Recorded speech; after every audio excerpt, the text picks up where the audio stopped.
The Governance of China, Volume 2.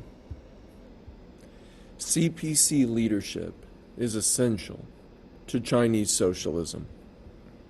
September 5th, 2014 through February 13th, 2017.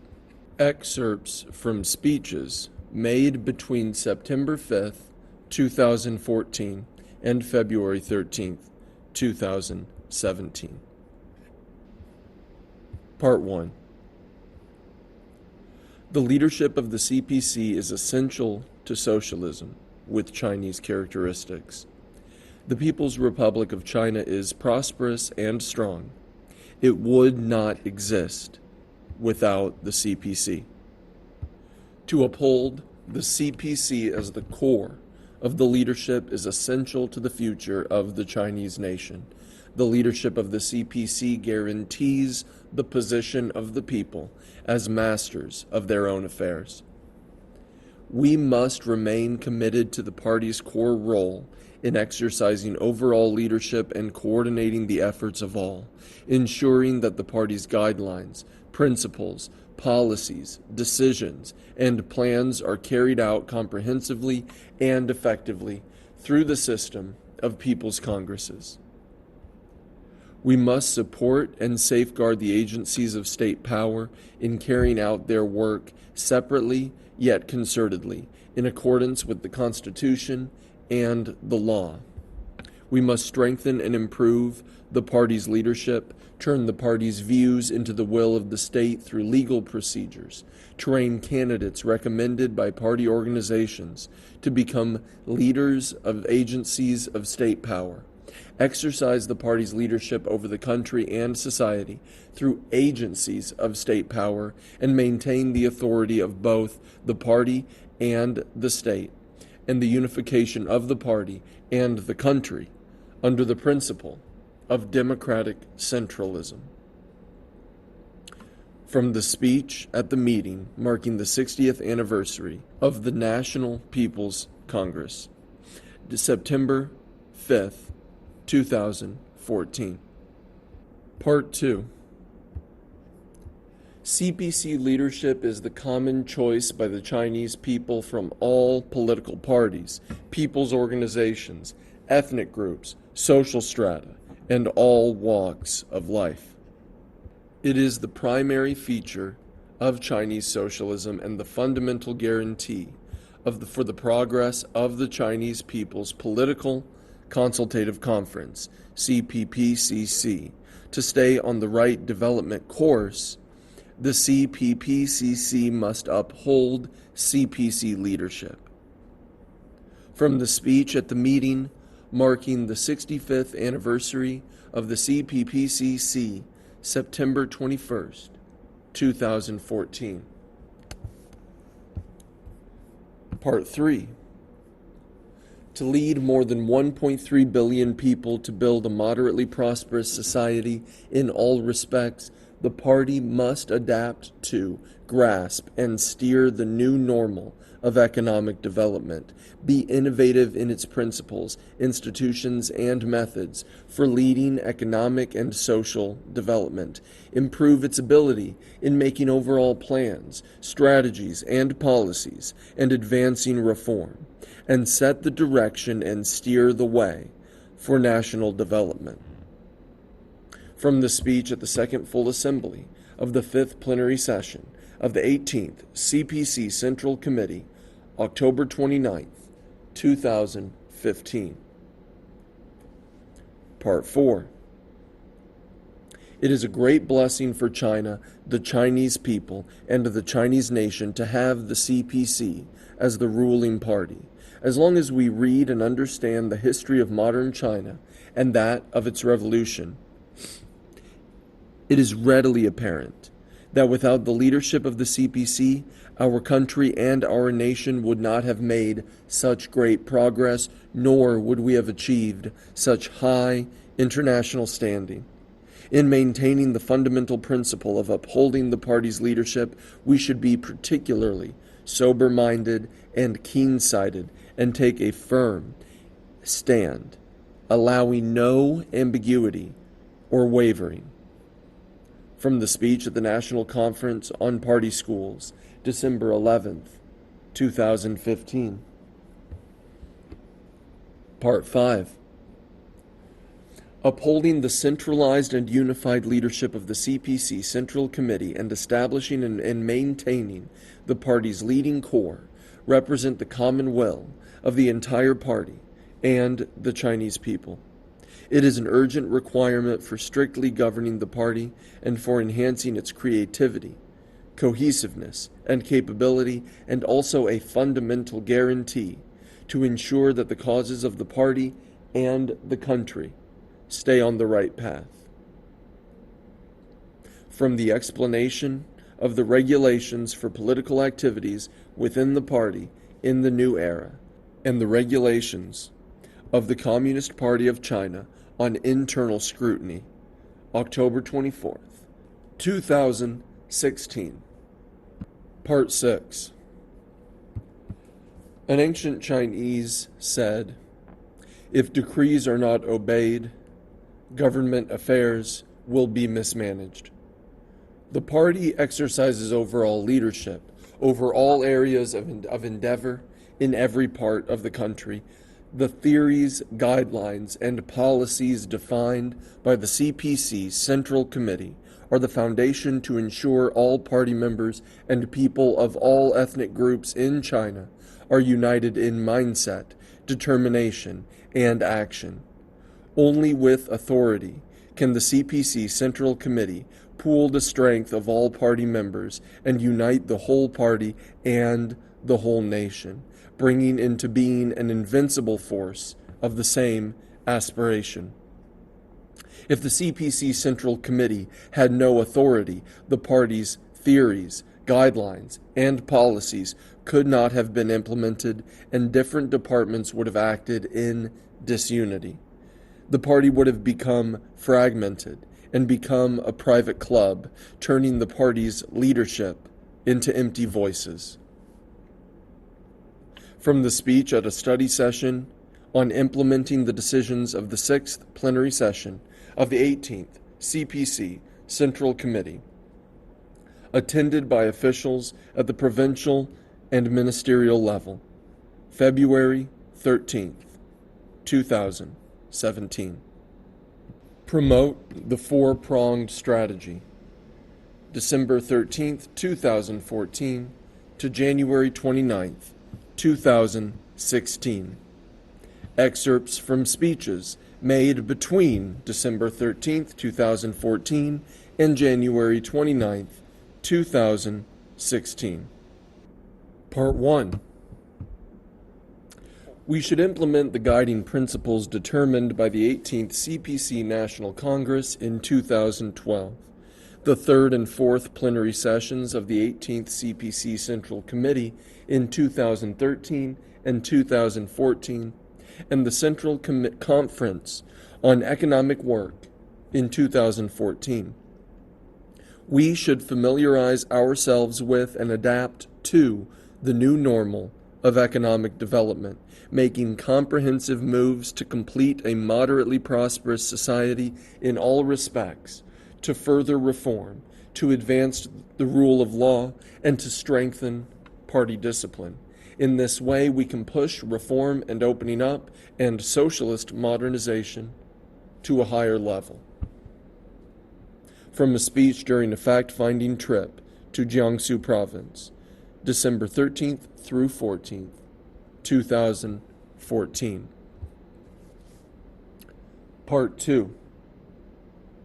Since the 18th CPC National Congress in 2012, we have committed ourselves to comprehensive moves to complete a moderately prosperous society in all respects, further reform, advance the rule of law, and strengthen party discipline.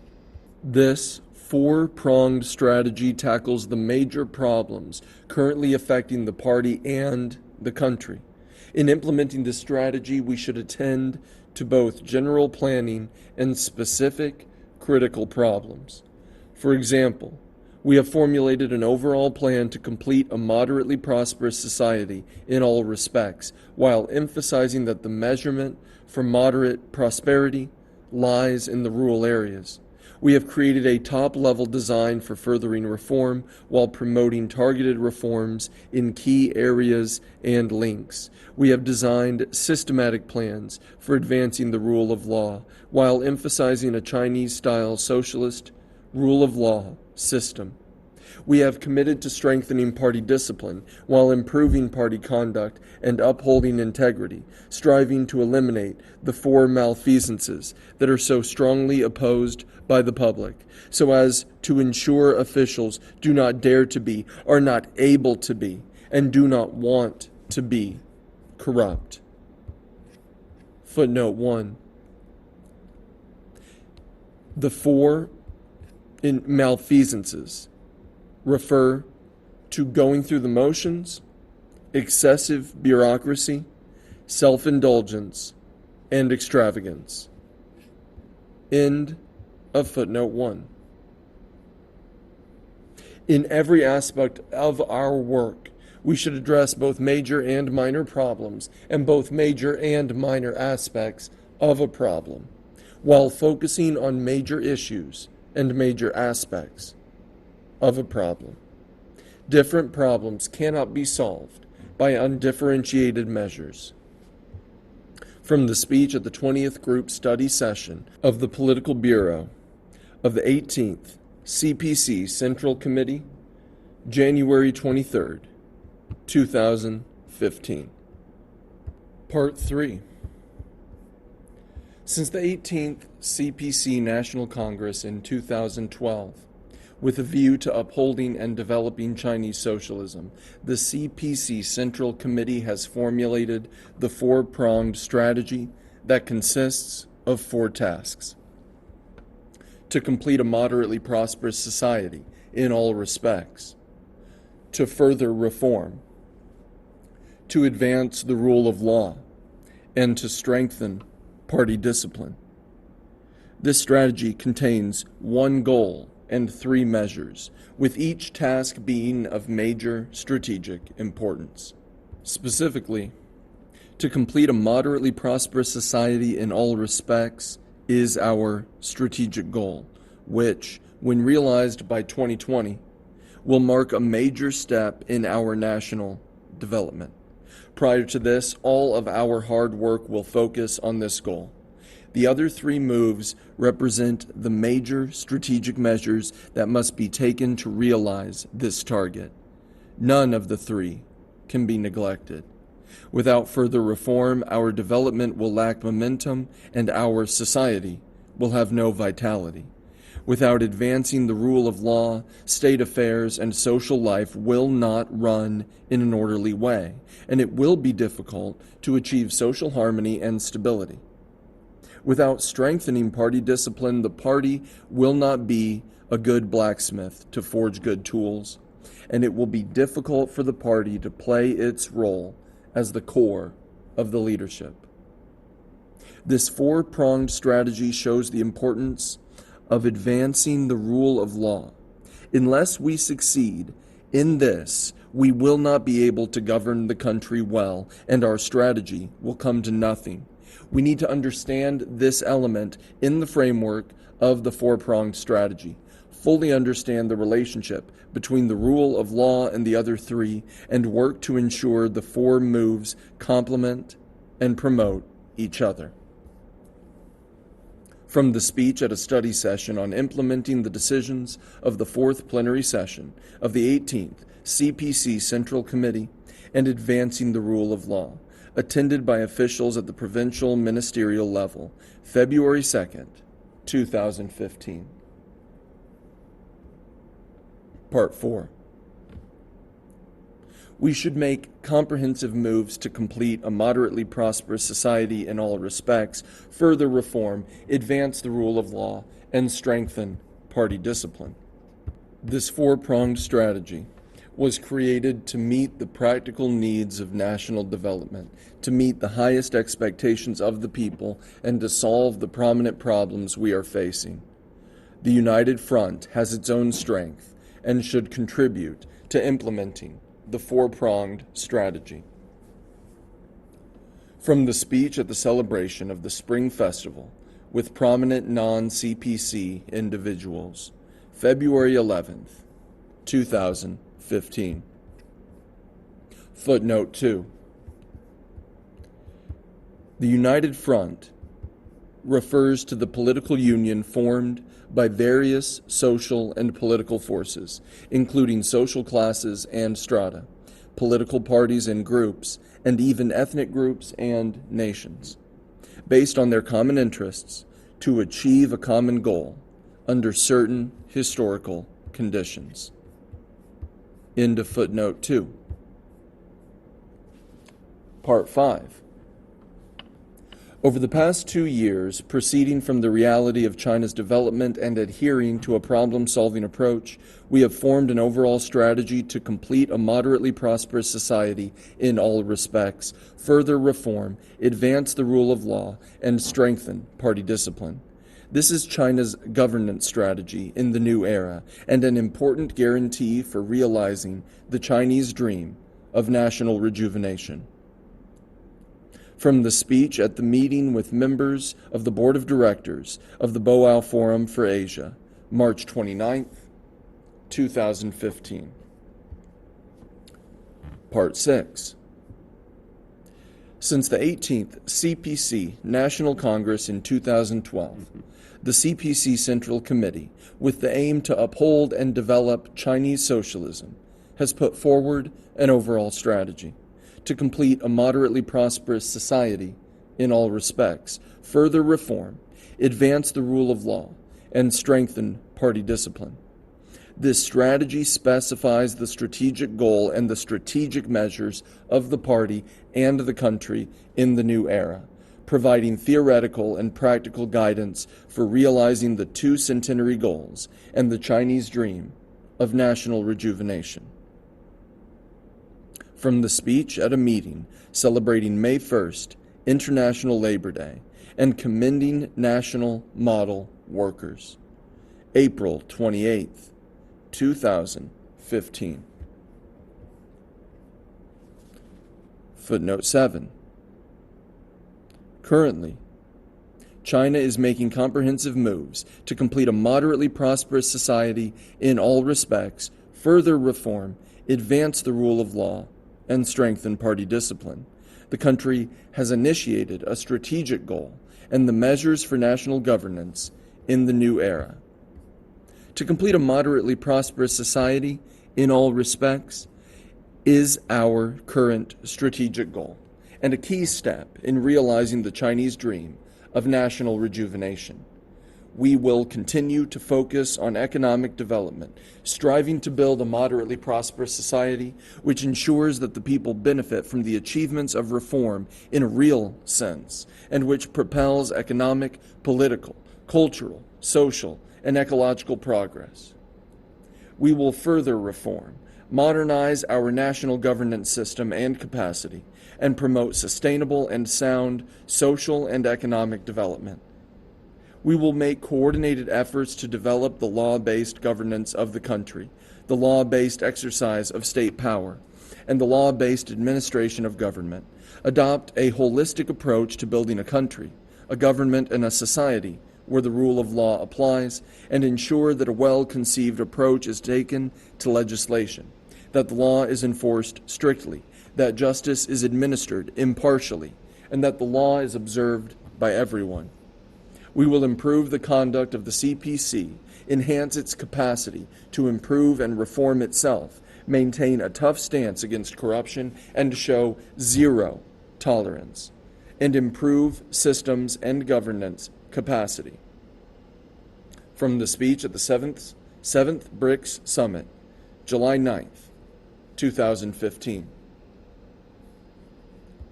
Part 8. Since the 18th CPC National Congress in 2012, to realize the 2 centenary goals and the Chinese dream of national rejuvenation, and proceeding from the reality of China's development, we have put forward the Four-Pronged strategy to complete a moderately prosperous society in all respects, further reform, advance the rule of law, and strengthen party discipline. To complete a moderately prosperous society in all respects is the first step and a key step to achieve our goal. By then, China's economic aggregate will reach nearly 17 trillion US dollars, and the people's living standards will see a remarkable improvement. To reach our goal, we must further reform and modernize the national governance system and capacity. Now we are pushing reform steadily forward. To drive reform to a deeper level, we must open wider to the outside world, providing a more open, inclusive, and transparent environment for foreign investment, and provide more space for our cooperation with other countries, including the U.S. At the same time, we are advancing the rule of law together with furthering reform. These form the wings of moderate prosperity. The CPC is a political party, serving the people wholeheartedly, and must maintain close ties with the people. Therefore, to run the country well, we must first run the party well, and to run the party well, we must run it strictly.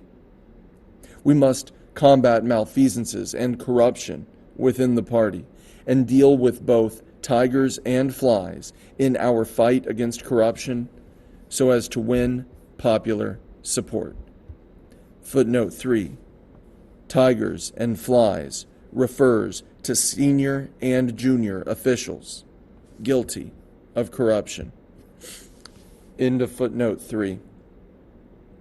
We will continue to fight corruption in accordance with the law and institutional checks, and build a law-based political environment in which officials do not dare to be, are not able to be, and do not want to be corrupt. From the speech at the reception given by overseas Chinese in Seattle, the United States, September 23, 2015. Part 9.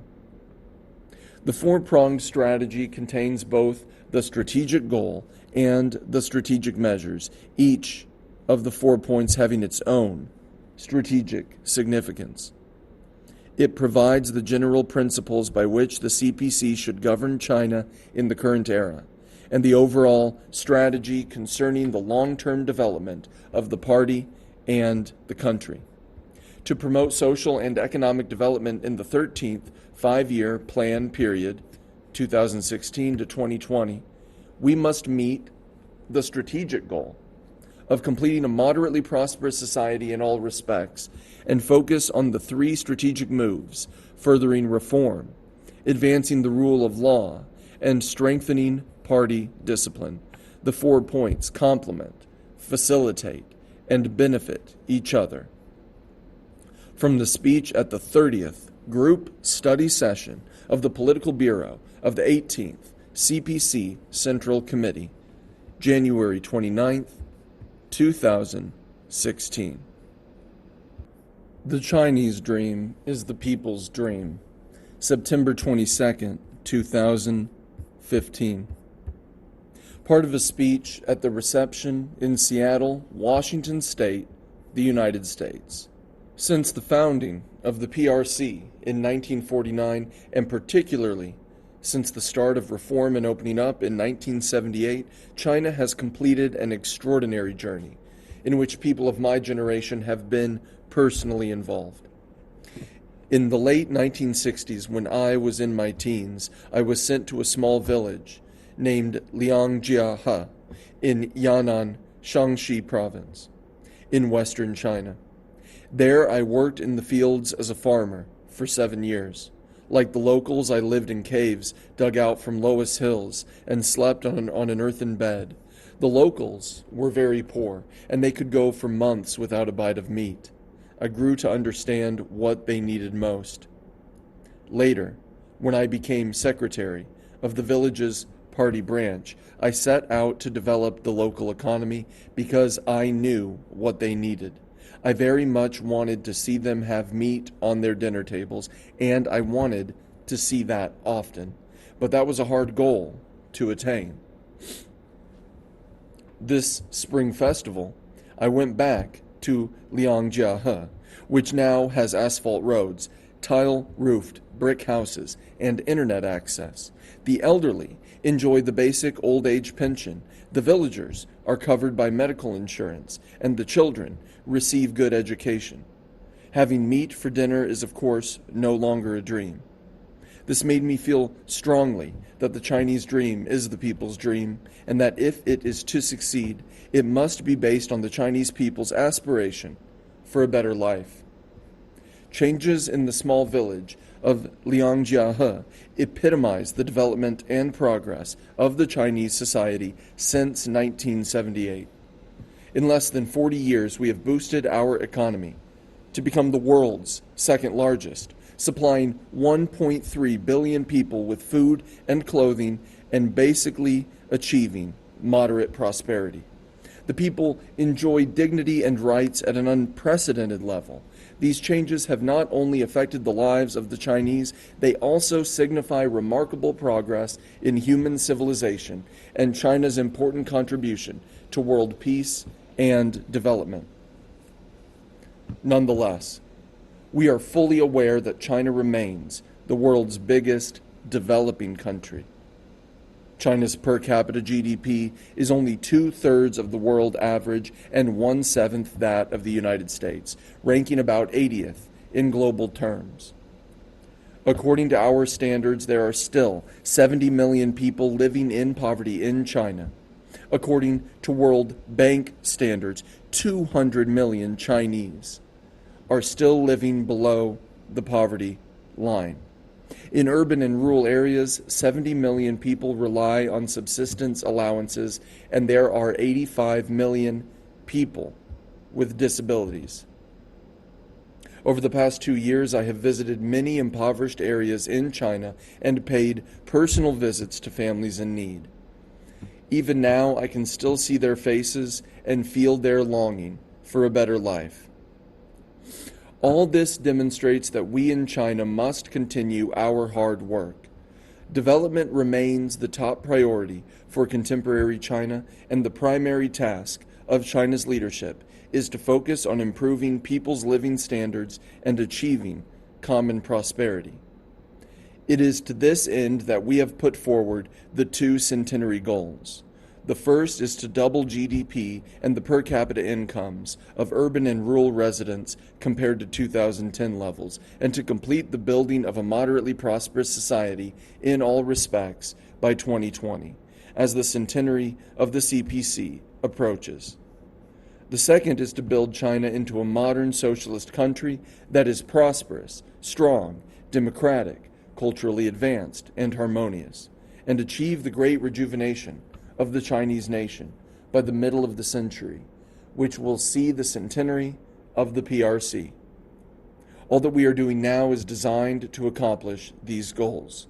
We must achieve the first goal, and in order to do that, we must drive reform to deeper levels. We must thoroughly implement the rule of law, and we must run the party with strict discipline. This is what we call the four-pronged strategy. Stay true to our original aspiration and continue marching forward. July 1st, 2016. Part of the speech at the ceremony marking the 95th anniversary of the founding of the CPC. Looking at the mirror, we know about ourselves. Reflecting on the past, we know what to do now. Footnote 1. Chen Shou, Records of the Three Kingdoms, San Guo Zi. Chen Shou, 233 to 297, was an official and historian of the Western Jin dynasty. End of footnote 1. Today, We review our history not to take comfort in our successes and not to look for excuses for evading the difficulties we currently face, but for the purpose of summing up experience, learning the laws of history, and giving ourselves the power and courage to move forward. It was pointed out at the 18th CPC National Congress that persevering with a path of developing socialism with Chinese characteristics will be a long and hard historic task. There will be great struggles with new historic characteristics. All party members should be aware that we must be ready at all times to meet great challenges, take on great risks and obstacles, and solve major problems, dedicate ourselves to the path of Chinese socialism, and maintain and consolidate the party's leadership so that our party, our country, and our people will prevail. History will move forward. It will not wait for the hesitant, the bystanders, slackers, or the weak. Only by marching forward with history will we be able to have a bright future. Our party has stood the test of time for 95 years, but we should always retain the spirit of the communists at the time of the founding of our party. We should always have a heart for the people. We shall move forward, but we shall not forget the path we have taken in the past. No matter how far we go towards a bright future, we should not forget why we set out in the first place. Facing the future and challenges, all party members should never forget why we started out and continue marching forward. Let us stay true to our original aspiration and continue marching forward. This means we should continue to hold Marxism as our guiding philosophy, combine Marxist principles with the realities and circumstances of today's China, and push forward theoretical innovation. We should keep experimenting so as to keep Marxism abreast of the times. The guiding philosophy is the spiritual beacon of a party. Over the past 95 years, the CPC has accomplished so many tasks which were thought to be impossible by other political forces. The reason for this has been precisely attributed to our adoption of Marxism as our guide of action, while the theories of Marxism have then been further developed. This has allowed our party to free itself from the limitations of all previous political forces, which focused on pursuing their own special interests. This has enabled us to hold on to the materialist, dialectic view and selflessly lead China's revolution, development, and reform, whilst sticking to the truth and correcting the mistakes we made. Our party has never wavered in its belief in Marxism, either in favorable or unfavorable circumstances. Marxism and its development in China have always been a scientific guideline for handling the affairs of our party and our people, and a foundation for unity in the party and between people of all ethnicities. Marxism is the fundamental guiding thought for the establishment of our party and our country. Departing from or abandoning Marxism, the party would lose its soul and direction. On the issue of Marxism as the fundamental guiding thought, we shall not waver under any circumstances. At the same time, facing the new characteristics of our era and the demands of new realities, Marxism also needs to be better integrated with the realities of China, keep abreast with the times, and respond to the need of the Chinese people. Marxism does not put a lid on truth, but opens a path to truth. Friedrich Engels has said, Marx's whole way of thinking is not so much a doctrine as a method. It provides not so much ready-made dogmas as aids to further investigation and the method for such investigation. Footnote 2. Friedrich Engels. Engels to Werner Sombart. Karl Marx and Friedrich Engels, Collected Works, Volume 50, English edition, International Publishers, New York, 1996, page 461. End of footnote 2. New realities inspire new thoughts, and the source of new theories is practice. Practical development should have no end, neither should our endeavor to seek truth and innovative theories. Today, the changes of our time and the development of our nation have gone far beyond the imagination of classical Marxist writers of their era. But we are also fully aware that the development of socialism in China is but several decades in practice and is still at a rudimentary phase. There will be more problems as we further develop, and that requires us to be more courageous and more innovative in our practice. If our understanding of the theory is not thorough, we cannot convince others. We should broaden our horizon to review the prevailing conditions and practical need of Marxism in today's development. We must focus on identifying and resolving problems and focus our attention on what we are doing. We should listen to the voices of our era and further boost the integration of Marxism and the circumstances and realities of Chinese development today. We should open a new chapter for Marxism in the 21st century and allow it to shine brighter in modern China. Let us stay true to our original aspiration and continue marching forward.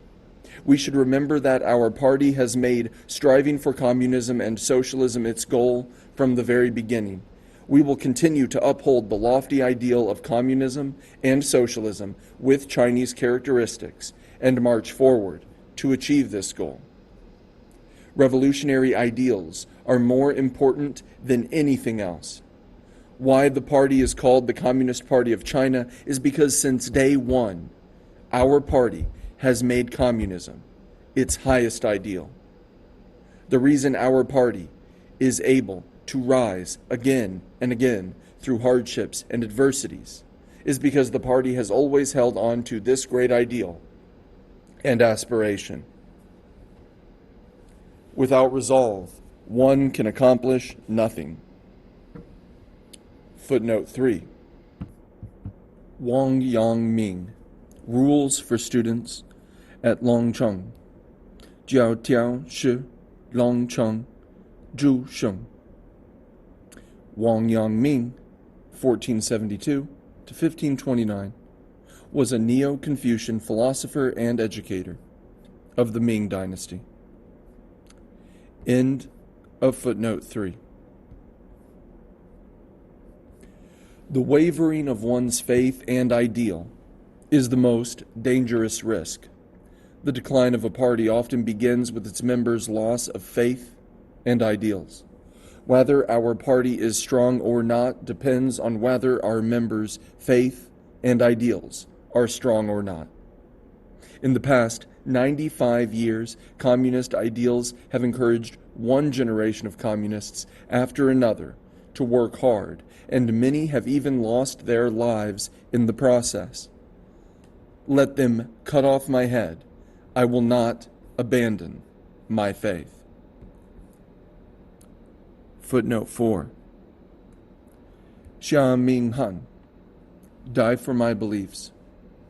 Xia Minghan, Chinese edition, People's Publishing House, Beijing, 1984, page 1.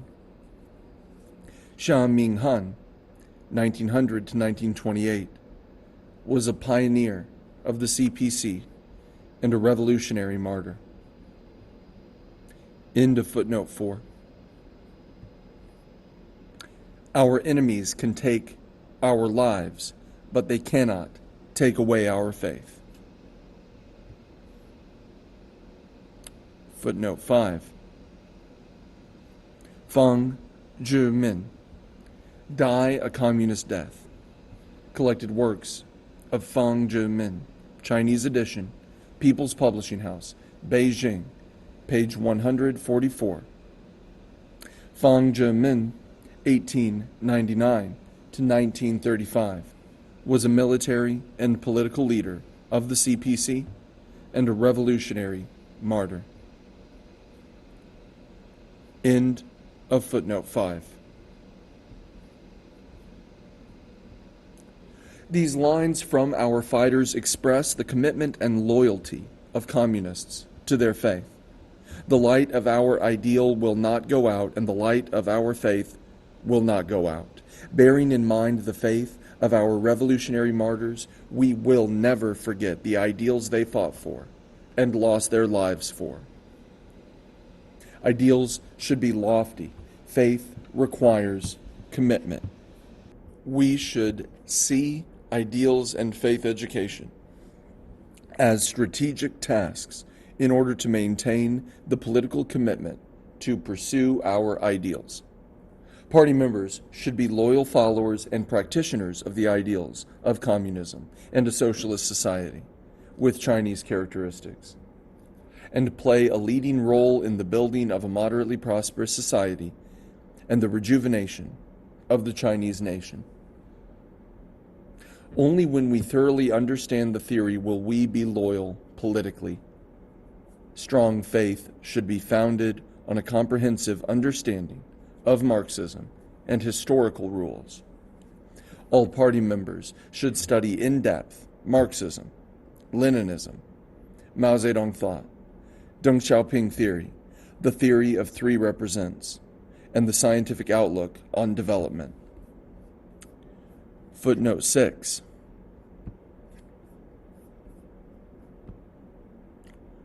A major component of the system of theories of socialism with Chinese characteristics and the guiding thought of the CPC, the theory of three represents, emphasizes that the CPC must always represent the requirements for developing China's advanced productive forces, the orientation of China's advanced culture, and the fundamental interests of the overwhelming majority of the Chinese people.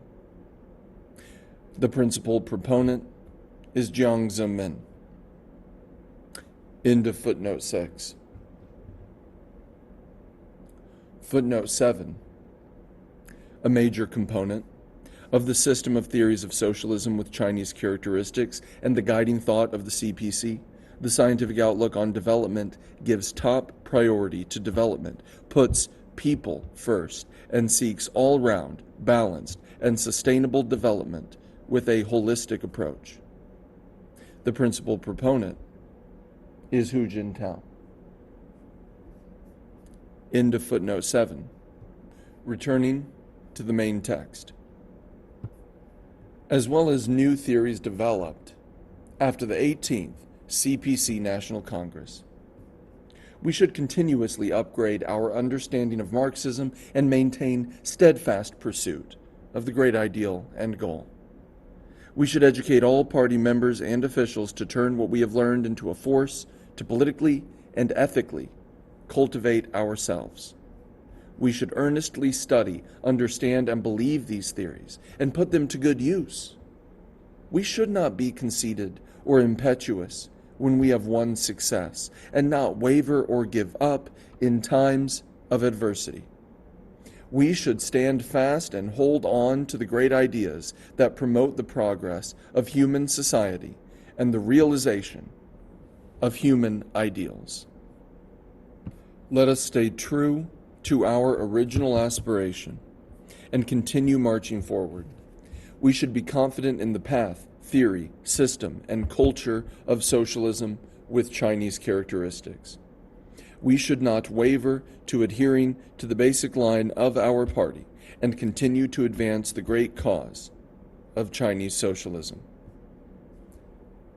Direction guides our path, and path determines fate. Socialism with Chinese characteristics did not fall from the sky. It is the fundamental reward of the hard work and great sacrifices made by the party and the people. Chinese socialism is both our great calling and a basic guarantee of our future. The whole party should be confident in our path, theory, system, and culture. In today's world, If any party, nation, or people deserves to be confident, it is the CPC, the PRC, and the Chinese nation. I'm sure to live for 200 years and will swim for 3,000 li. Footnote 8. Mao Zedong. Annotations to lines in poems of Mao Zedong. Collected Works of Mao Zedong. Volume 8. Chinese edition. People's Publishing House. Beijing, 1999. Page 364. End of footnote 8. We shall have such courage and confidence so that we can overcome any challenges we meet, open up new horizons, and create new miracles. We should believe that socialism with Chinese characteristics is the path towards socialist modernization and a better life for the people. We should believe that the theoretical system of socialism with Chinese characteristics is the right theory to lead the party and the people towards realizing socialism and national rejuvenation. It is a scientific, theoretical system keeping up with the times. We should believe that socialism with Chinese characteristics is the fundamental guarantee of China's modernization and development. It is a system with Chinese characteristics, clear strengths, and an ever self-improving mechanism. The confidence in our culture is a more fundamental, broader, and more profound faith in the development of China. It derives from our splendid 5,000-year history and is embedded in decades of a revolutionary struggle that embodies the deep-rooted spiritual pursuits of the Chinese nation and represents the unique cultural identity of the Chinese people. We should foster the core values of Chinese socialism, uphold the national spirit featuring love of the country, follow the call of the times, namely reform and innovation, and steadily build up the inner strength of the party and the people of all ethnic groups. All party members should keep in mind that what we build is socialism with Chinese characteristics and nothing else. History has not ended and will not end. To judge whether socialism with Chinese characteristics is good or not, we should look to the facts and listen to the voices of the Chinese people, not to the subjective judgment of those who look at China through a distorted lens.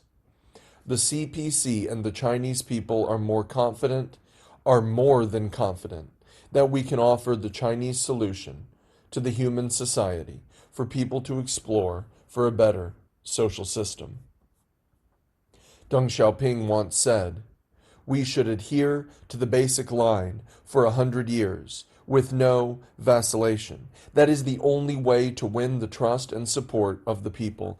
Anyone who attempted to change the line, principles, and policies adopted since the third plenary session of the 11th Central Committee would not be countenanced by the people. He would be toppled."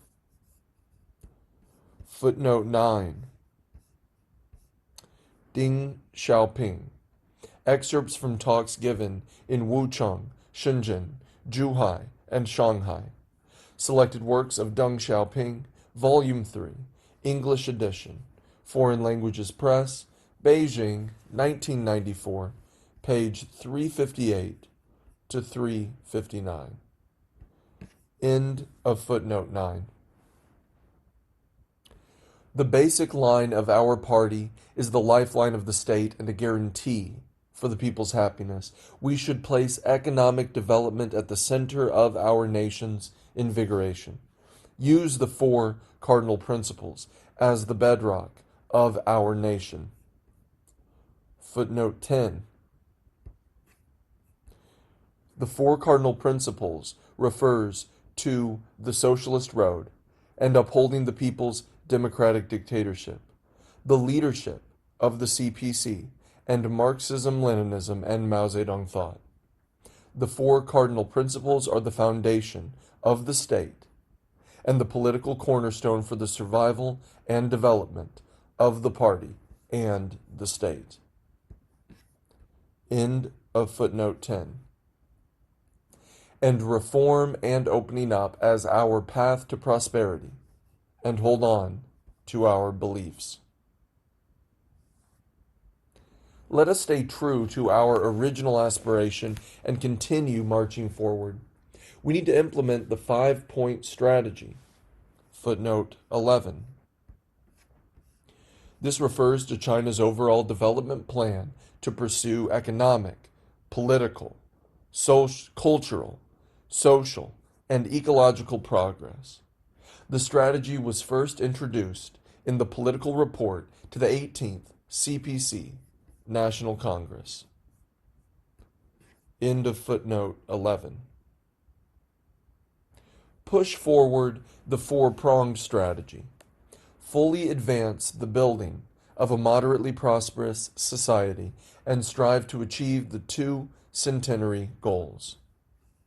At present, our main task is to complete the process of building a moderately prosperous society in all respects by 2020, as the centenary of the CPC approaches. This will lay a solid foundation for us to achieve our next goal in the middle of the century, which will see the 100th anniversary of the founding of the PRC, building China into a prosperous, democratic, culturally advanced, harmonious, modern socialist country. Building a moderately prosperous society in all respects is our party's solemn promise to our people and history. It is also the common aspiration of more than 1.3 billion Chinese people. Since the 18th CPC National Congress, our party has been vigorously devoted to the 5-point strategy. We have striven to achieve the strategic goals of completing a moderately prosperous society in all respects, taking reform to a new level, advancing the rule of law, and strengthening party discipline. The 5-point strategy and the 4-pronged strategy promote each other and develop together. We should carry them forward in an integrated way, with a fundamental focus on economic development, then simultaneously developing the socialist market economy, political democracy, and advanced culture, a harmonious society, and ecological conservation so as to create a better life for the people and make China into a prosperous and beautiful nation. Development is the top priority of the party and our country, and holds the key to solving all problems in China. We must bear in mind that the following realities have not changed. China is in the primary stage of socialism and will remain so for a long time to come. There is still a wide gap between the ever-growing material and cultural needs of the people and the inadequate supply. Footnote 12. It was stated in the political report to the 19th CPC National Congress entitled "Secure a Decisive Victory in Building a Moderately Prosperous Society in All Respects and Strive for the Great Success of Socialism with Chinese Characteristics for a New Era," that as socialism with Chinese characteristics enters a new era, the principal stress point facing Chinese society is the gap between unbalanced and inadequate development and the people's ever-growing need for a better life. End of footnote 12. China is still the biggest developing country in the world. These are the fundamentals which we must face up to when pursuing development. We are now facing a new development pattern both at home and abroad. China's economy is entering a new normal. The global economy is in a transitional period, and new breakthroughs in science and technology are underway. We should continue to focus on economic development, lead the economic new normal with new development concepts, further transform economic growth models, restructure our economy, improve the quality and efficiency of development, and accelerate supply-side reform so as to make our economic development more efficient, fairer, more sustainable, and of a higher quality. We must be innovation-oriented, value coordination, and strive for green, open, and shared mechanisms and environment in order to constantly expand our economic and national strengths. Let us stay true to our original aspiration and continue marching forward. This also means that we must maintain reform and opening up. We should have the courage to strengthen reform, further free our minds, liberate and develop social productivity and vitality, and constantly push forward reform and opening up. Reform and opening up defines contemporary China. It is the most prominent feature of our party in this new era. It is a strategic choice that has shaped the course of development of today's China. It is an important approach for the party and the people to go along with the times. Reform must keep to the right direction. We must neither follow the old path of a rigid closed-door policy nor an erroneous path by abandoning socialism. We must take improving and developing the socialist system with Chinese characteristics and modernizing our national governance system and capacity as the general goal of continuing reform comprehensively. We must be innovation-oriented with our theory, practice, system, and other fields. Then our system can be more mature, economic development can be of higher quality, governance can be more advanced, and most importantly, our people can feel they are benefiting. We must focus on reforming our economic system, remain committed to the direction of socialist market economy, and comprehensively strengthen systematic reform in economy, politics, cultural industry, social governance, ecological conservation, and party building. Reform tends to be easy to start with and then to get harder. We must take systematic, integrated, and coordinated actions in reform, dare to enter uncharted waters, and tackle tough issues. We must be courageous enough to carry out self-revolution, boost reform with strong determination, tackle long-existing problems, deal with entrenched interests and related problems, break ideological shackles, knock down the fence of vested interests, and remove systemic obstacles in the way of social and economic development. Reform and the rule of law are like the two wings of a bird or the two wheels of a cart. We should stick to the path of socialist rule of law with Chinese features, accelerate its construction, and build a socialist country practicing the rule of law. To achieve the comprehensive rule of law, the core is about the integration of the party's leadership, people's participation as masters of the country, and the law-based governance of the nation. The key to achieving comprehensive rule of law lies in reaffirming the party's leadership in legislation, its guarantee of law enforcement, its support for judicial justice, and its rigorous observation of the law. Everyone in the country must honor the authority of the Constitution and the law and uphold the Constitution. All organizations and individuals must act within the limits of the Constitution and the law, and no one has the right to go beyond the Constitution or the law.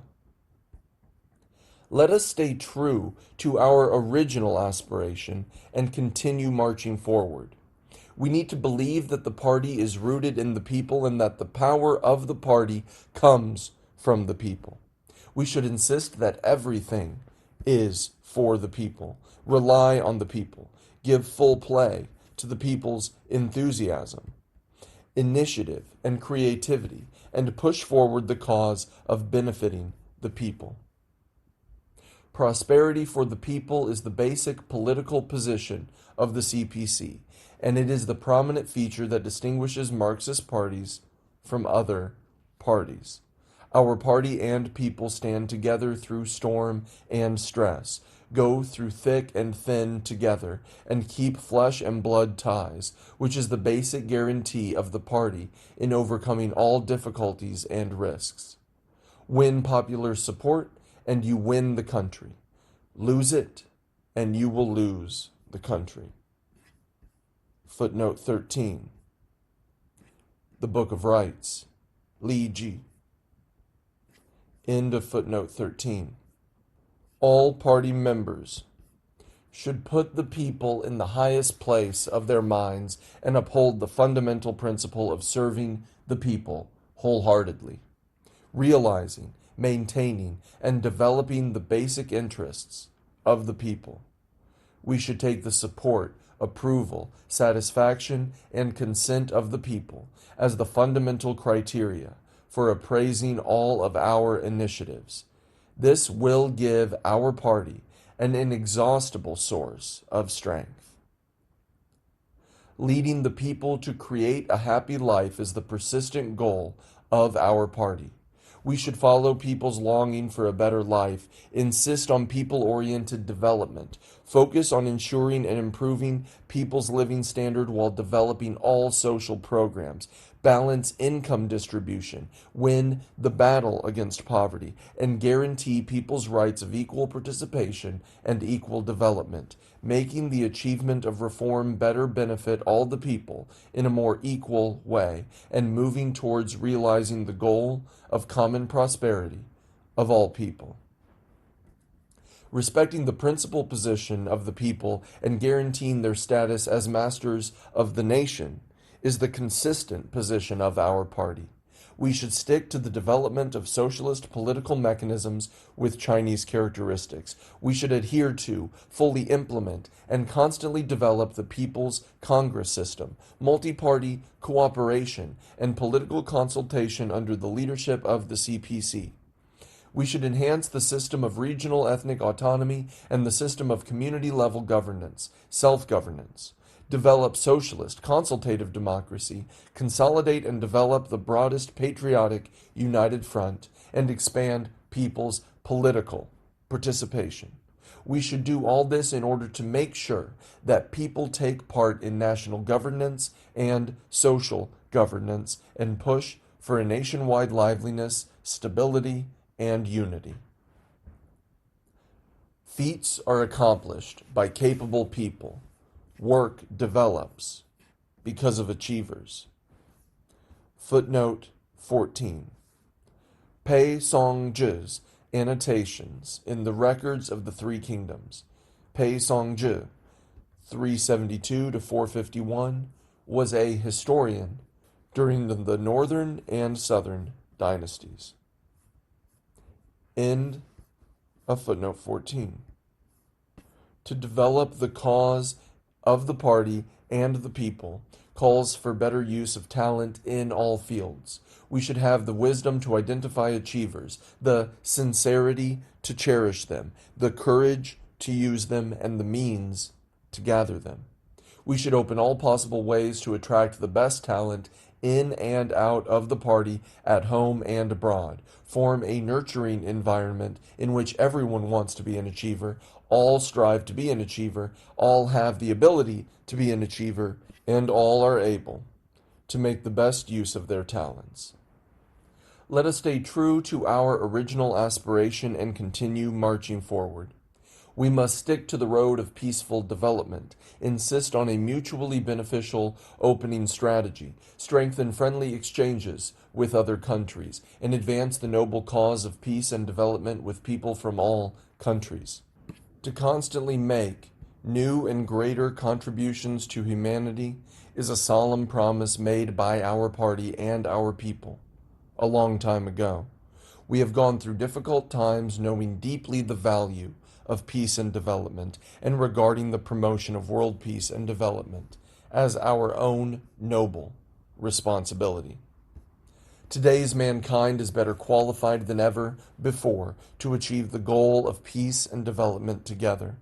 China advocates that people of all countries make concerted efforts, turn pressure into impetus, turn crises into opportunities, replace confrontation with cooperation, and replace monopoly with benefits for all. What kind of international order and governance system best suits the world and best suits the people of all countries? This is something that should be decided by all countries through consultation and not by a single country or a minority of countries. Together with people from all other countries, China will actively participate in the construction of a global governance system, trying to contribute China's wisdom to implementing global governance and push global order and governance to develop in a fairer and more reasonable way. The purpose of China's diplomatic policy is to safeguard world peace and promote common development. China is always a builder of world peace, contributor of global development, and maintainer of global order. China is willing to expand converging interests with other countries, accelerating the construction of new international relations centering on win-win cooperation and forming a community of shared future and common interests. China is committed to an independent foreign policy of peace and developing friendly cooperation with all other countries on the basis of the 5 principles of peaceful coexistence. Footnote 15. This refers to mutual respect for each other's territorial integrity and sovereignty, mutual non-aggression, mutual non-interference in each other's internal affairs, equality and cooperation for mutual benefit, and peaceful coexistence. End of footnote 15. China follows the basic state policy of opening up, developing its economy with the door open to the outside world. Through major international cooperation projects like the Belt and Road Initiative, footnote 16. This refers to the initiative of building the Silk Road Economic Belt and the 21st Century Maritime Silk Road. It was first proposed by Xi Jinping in September and October 2013 during his visits to Central and Southeast Asia.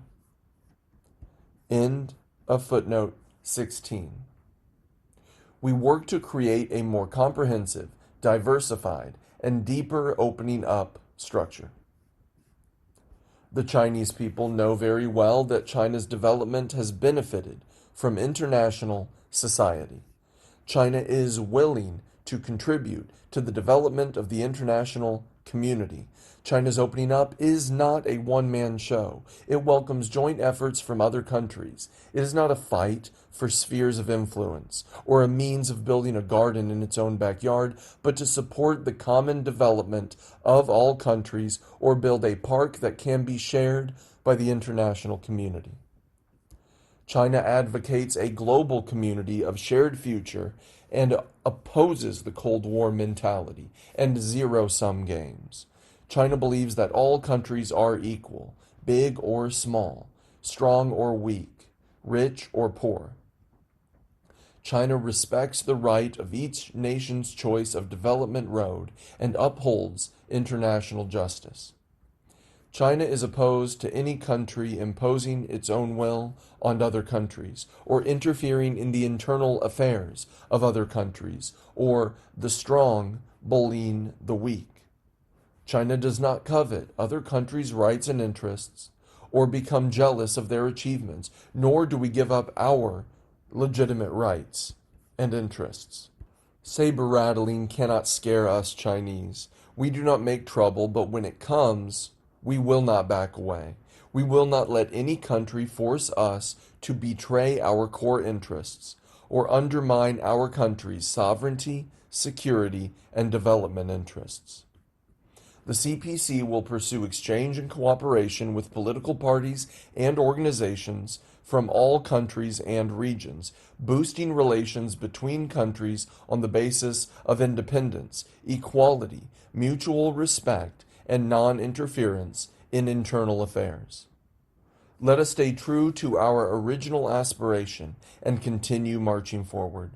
We must maintain our party's progressive nature and integrity. We must improve our capacity to lead and to govern, reinforce our ability to withstand risk and combat corruption, and advance the great project of continuously building our party. China's success hinges on our party. The most essential feature of the socialist society with Chinese characteristics is the leadership of the CPC. The greatest advantage of the socialist system of China is also the leadership of the CPC. The foundation and lifeblood of the CPC and the country, and the interests and well-being of all Chinese people, boil down to upholding and improving the leadership of the CPC. The CPC has 88 million members and 4.4 million organizations, and leads a country of more than 1.3 billion people. The building of the party is of vital importance and affects the overall situation. The CPC's self-improvement must keep abreast of the development of the causes of the party and the people.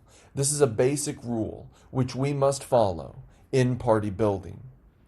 A progressive nature and integrity are the essential features of Marxist political parties.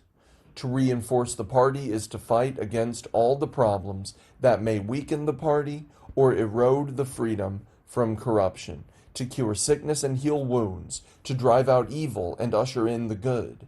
The entire party needs the courage to conduct self-revolution to solve the party's prominent problems. We must constantly enhance the party's capability to carry out self-purification, self-improvement, self-innovation, and self-cultivation. We must stand the four tests.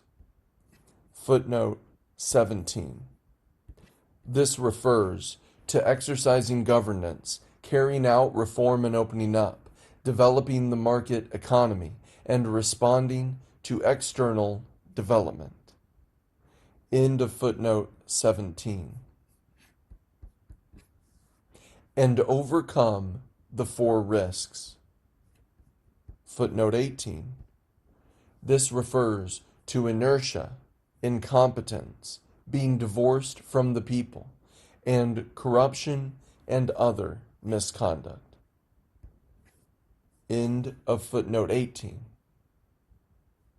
Only by doing so can we make sure that the party will always stay at the core of the firm leadership of socialist society with Chinese characteristics. To govern the country, the party must be governed first. The management of party affairs must be strict. If supervision is lax, outstanding issues within the party that are of significant public concern cannot be solved, and our party will lose its right to rule and be eliminated by history. Our party must be managed with stringent regulations at all times.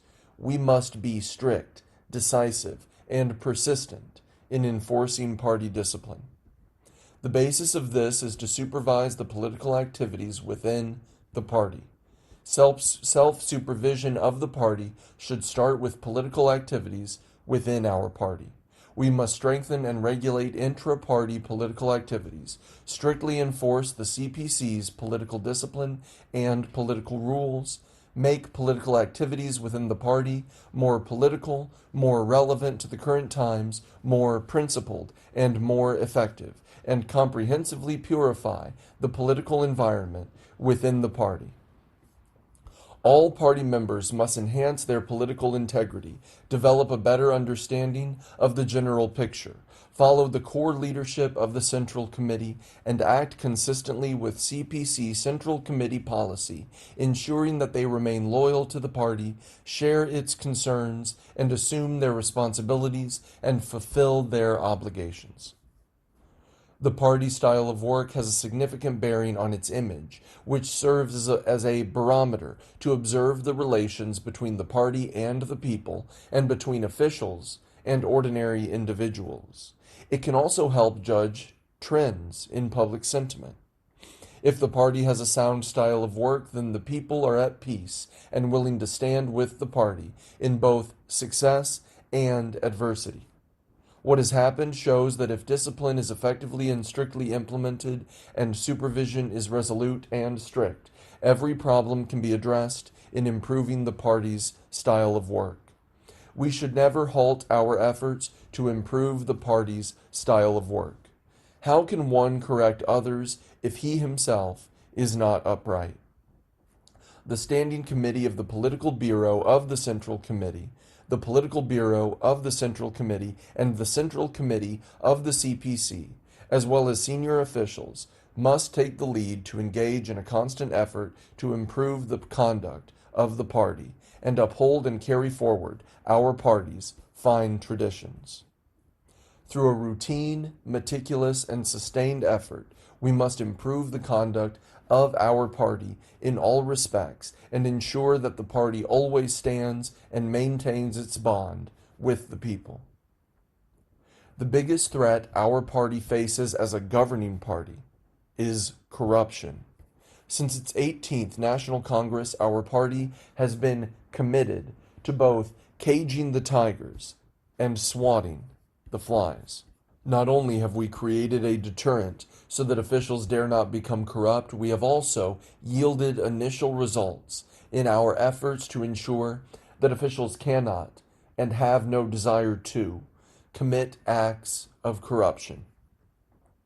All this indicates that the fight against corruption is in the process of gathering unstoppable momentum. We must make unremitting efforts to combat corruption, promote integrity, and stay vigilant against degeneration. Officials at all levels must develop a sound attitude towards power, maintain lofty moral pursuits, and retain absolute respect for the people, the party, law, and discipline. Their exercise of power must be fair, law-based, people-oriented, and clean. They must always preserve the political nature of communists to stay free from corruption. With firm determination, we will maintain our zero-tolerance attitude towards corruption and look into every case involving corruption, leaving no place to hide for corrupt officials within the party. Our great undertakings need high-caliber officials. It is important to adhere to the criterion of evaluating officials in terms of both political integrity and professional capability, with priority given to integrity. We must appoint people on their merits without regard to their origins. Putting our cause first, we must act in a fair and upright manner and resolutely prevent and rectify undesirable tendencies in the selection and appointment of personnel, so as to carefully cultivate, promptly discover, and appropriately employ the good officials that our party and people need. An important element for officials to rise is to use virtue to cultivate oneself, establish one's authority, and win the trust of the people. All party members and officials should keep in mind the 3 guidelines for ethical behavior and 3 basic rules of conduct. Footnote 19. These were set by Xi Jinping. They call upon officials to be strict with themselves in self-cultivation, in the exercise of power, and in self-discipline, and act in good faith when performing official duties, taking initiatives, and interacting with others. End of footnote 19. Maintain the right worldview, outlook on life, and values. Be mindful of the party, the people, their responsibilities, and the rules, and regard selfless contribution to the causes of the party and people as their highest aspiration in life. Officials at all levels should be diligent in acquiring knowledge and improving their competence in practice, so that they can keep their professional expertise and working abilities abreast of the times, avoid ignorance, and become more skilled in their work.